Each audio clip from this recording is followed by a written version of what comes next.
Welcome to Automating by Design, your business, your life, your legacy.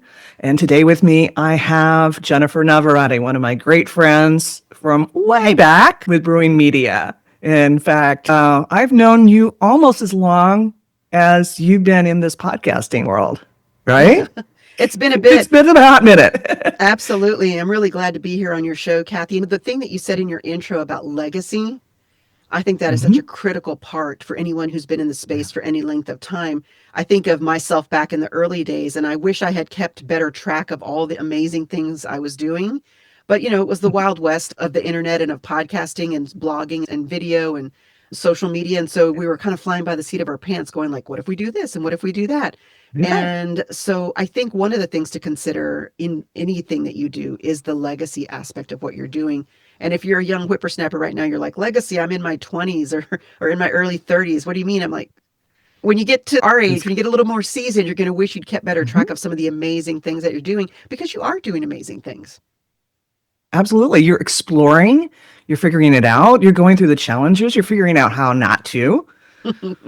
And that's not going to stop. Yes. One of the things I learned along the way, a mentor of mine that worked in the construction industry, I was talking with her and she said, yeah, every 2 years. What do you mean? Every 2 years, we look at the business. What do we need to tweak? It is like, wow, that is a very steadfast, predictable kind of business. And even from their perspective, yes, you need to go ahead and take a look at it. What can I do? How can I go ahead and make sure that the things that I'm doing are relevant to the age at hand and also beneficial for not only the business, but also for the audience, the clients, the customers, the community. Yeah.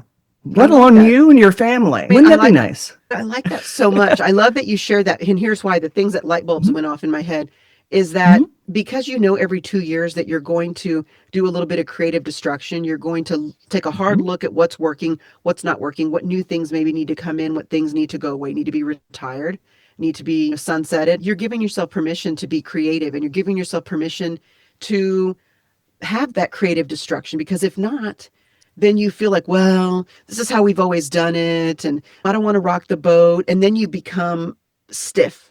Right. But if you think about it in that same way, if you're more flexible, then not only do you know that every couple of years you're going to take a look at refining what you've got, your employees are going to do that too.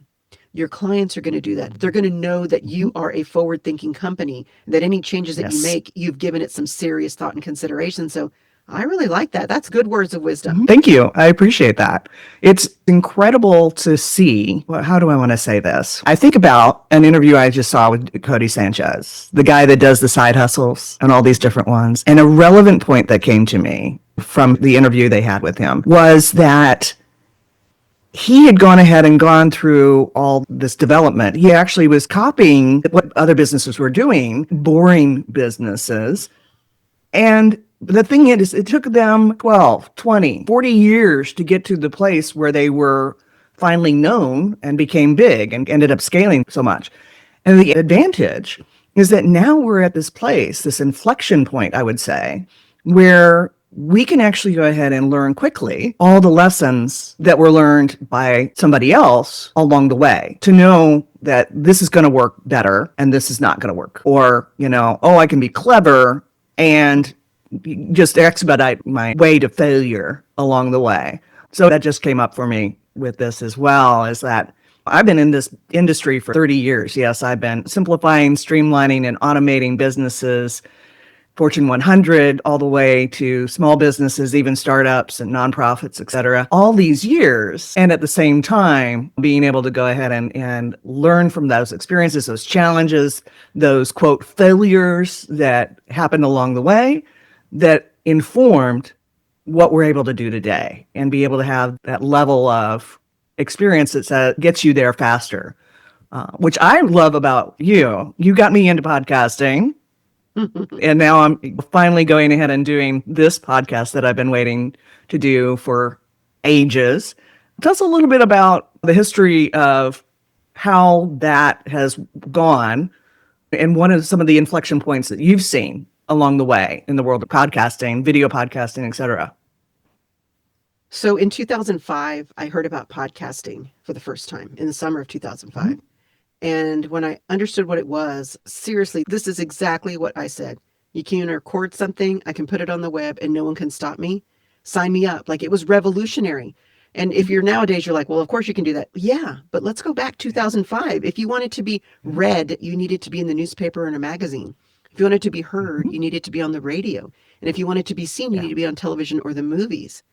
There wasn't this general mass Mhm. availability for those types of things. And all of a sudden, you could blog, you could Yeah. podcast, you could do Mhm. vlogging, video blogging, and you didn't need to ask anybody's permission. I didn't need to go to the local paper. I didn't need to go to the local radio station. I didn't need to go to the local television station. I didn't need to go to Hollywood. I didn't need to go to anywhere else. I could do it in the comfort of my own home using the tools that I had back then. And I was like, this is going to change the world. And more importantly, I I thought, mhm. yeah, go ahead. Oh, I was going to say that the fun part is it really captured the essence of the long tail. I mean, in economics, the long tail of demand, in that nowadays, if you wanted to go ahead and find, if you're all into Celtic Jamaican music, you can find that. You're not limited to America's top 40 type of deal. Popularity does rise up, but people on YouTube have the YouTube plaques for followings less than half a million followers. I now need Yeah, to just go it's find some incredible. Celtic Jamaican music now. Thanks, Kathy. I You're have to go welcome. find one. It's all good. Well, so you think Yeah. about that, that was the democratization of media. Mhm. Because before Yes, there were gatekeepers. And, exactly. were you worthy to be there? And now there were Mhm. no gatekeepers. The only permission you needed to ask was yourself. Go stand in front of the mirror and ask yourself permission, and the answer should always be Yeah, yes. Now, that doesn't mean that exactly. it was to the level of quality that we have nowadays. We didn't have the kind of tools that we have nowadays. I mean, we all know that this is the production studio in your pocket now. Mhm. It didn't exist Mhm. back then in this capacity. So I understood that it was not just going to be a big thing, but more importantly, it was going to be my big thing. So to go Mhm. into your question, what is this journey, my hero's journey into podcasting? It started with being introduced to what it was and then understanding what it was and then taking action. I learned about podcasting in July of 2005. I launched my first podcast and my first podcast group in September of 2005.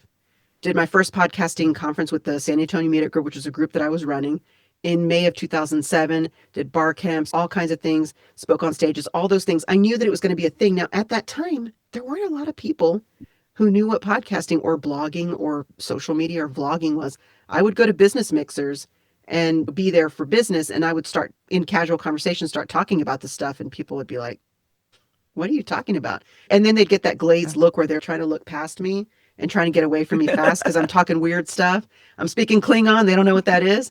And of course, I still believed in it, even though there was no industry. If there was Mhm. money, it was few and far between. And there certainly wasn't money for what I was doing, drinking coffee with my sister and talking about coffee, although we did get to go do some fun stuff with coffee roasters and specialty coffee companies. So that was fun. The really nice thing about that is, and kind of encouragement for the business owners here, sometimes it's a solo road and sometimes it's a lonely road. And sometimes people are telling you, what are you doing? You should go get a real job. Why are you doing that? It's not making you any money and you're wasting your time. And there's a lot of that time in my 20-year span where I heard that a lot, especially in those early years. But I still knew that it was going to be, again, not just a thing, but my thing. And I stuck with it. And I still spoke on stages and I still held events and I still talked about it. I still did it. I ran the local chapter of Social Media Club and ran this local chapter of Social Media Breakfast and got to help develop the community. There's been a lot of great stuff that came out of all of those things. But throughout it all, I just kept going and kept going.